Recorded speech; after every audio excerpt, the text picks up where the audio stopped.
Os países estão sob enorme pressão. O que torna essa pressão única, além de sua origem biológica, é que ela tem sido tão intensa que praticamente todos os sistemas estão procurando lidar com o problema, tanto na definição quanto na resposta a ele. Existem 4 sistemas distintos principais operando no problema: o médico, o econômico, o social e o geopolítico. Controlar estes e, por sua vez, ser controlado por eles é a estrutura política. Obviamente, isso inclui os presidentes e primeiros ministros em quem a atenção está sendo focada, mas não vamos esquecer o resto do poder executivo e as vastas e distintas burocracias que operam nele, o judiciário, o Congresso e todos os governos estaduais e municipais. No momento, a crise foi definida pelo sistema médico, cujo objetivo primordial é limitar a doença, infecções e mortes. O sistema médico não desenvolveu curas e preventivos. A vacina está há pelo menos 1 ano e meio e ainda não há medicação óbvia disponível.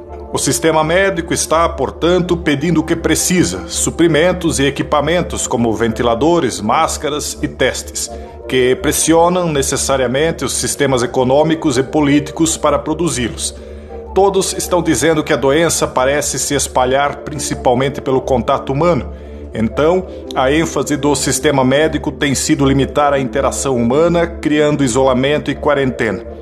Mas essa estratégia tem um efeito significativo e imediato no sistema econômico, que vai atacar diretamente o seu salário se você é empregado e a sua renda se você é empresário ou autônomo. Funcionários públicos podem, em breve, sofrer o impacto também, já que possivelmente muitos impostos não serão recolhidos. Em outras palavras, a melhor solução médica disponível cria deslocamento econômico maciço. Grande parte da economia não pode ser sustentada com distanciamento social. O distanciamento social reduz a atividade econômica imediatamente e pode levar ao caos. Mas há um perigo ainda maior na estratégia de distanciamento social em todas as suas dimensões, que não é apenas o declínio imediato da economia, mas sua destruição sistêmica. A destruição da atividade comercial atual pode resultar em destruição permanente. A solução é mitigar os efeitos do sistema médico usando meios políticos para apoiar drasticamente a economia a curto prazo. Existe uma séria questão dos efeitos a longo prazo na economia de uma solução que envolve infusões de dinheiro público nesta mesma economia. Mas os riscos de absorver o custo da solução médica são altos demais para não dar esse passo. Continuamos no estágio em que a principal preocupação do sistema social é evitar ser infectado pela doença e sobreviver a ela se ocorrer. As medidas extremas impostas por muitos estados estão sendo amplamente aceitas, mas elas não são sustentáveis, pelo menos não pela quantidade de tempo que o sistema médico precisa para resolver o problema. Medidas de curto prazo, como proibir os negócios por 1 mês ou 2, podem ajudar as pessoas a ignorarem o fato de estarem isoladas e, em alguns casos, sem emprego, mas uma hora a realidade de falta material baterá na porta da maioria. Acrescente a isso que o isolamento só pode ser uma solução a curto prazo, porque os humanos são animais sociais. Criar um sistema no qual todos os outros seres humanos sejam vistos como ameaças em potencial terá efeitos infelizes. As pessoas confinadas em suas casas, por mais confortáveis que sejam, se rebelarão. Sua compreensão do risco mudará à medida que o risco de enlouquecer em um apartamento com 2 filhos compete com o medo da doença. Quebrar a quarentena e incorrer no risco de doença só parece irracional se você considerar o risco de doença como um problema isolado dos demais. Saúde mental e encontrar um emprego podem racionalmente ter precedência. O resultado a longo prazo da solução médica e os danos à economia podem ser uma depressão que nem o governo nem a sociedade podem suportar. Se a solução de curto prazo custar de 5 a 10% do PIB, por exemplo, as soluções de longo prazo absorverão a riqueza a uma taxa fantástica, minando todos os aspectos da vida das pessoas. Em suma, a única solução do sistema médico para um evento sem precedentes surpreendeu um sistema econômico que o sistema político está tentando estabilizar abaixo da crítica dos histéricos. Juntos, eles levarão a um colapso nos sistemas radicais de quarentena e a um enorme distúrbio social.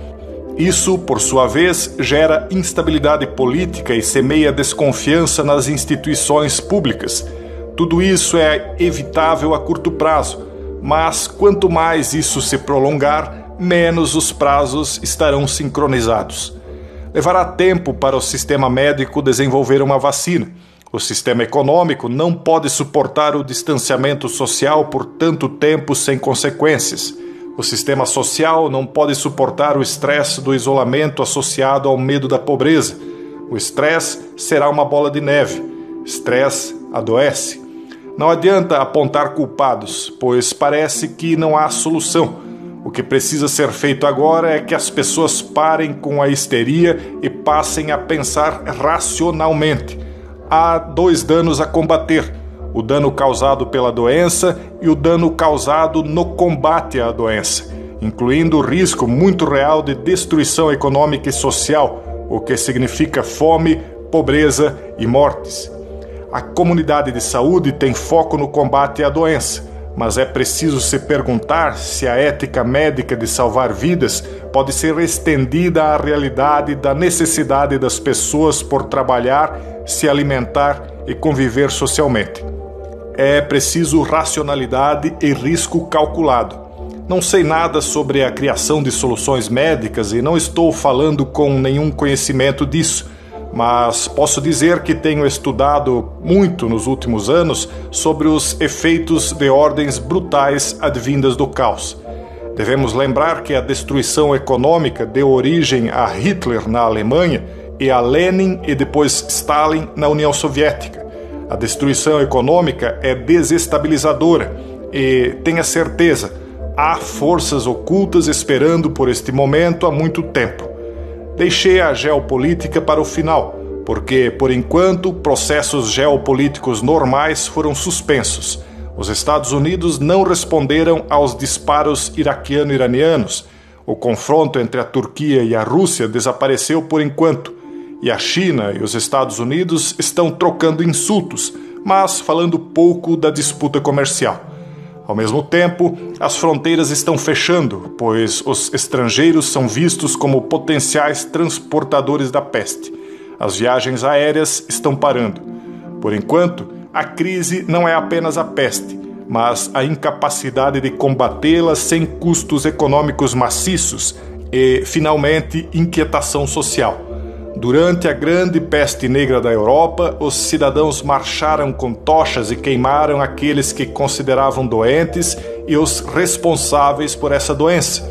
Não foi apenas a praga que criou um período de horror, mas o medo legítimo que gerou nas pessoas e a incapacidade do Estado de protegê-las em um mundo em que os reis eram tão propensos a morrer quanto os camponeses.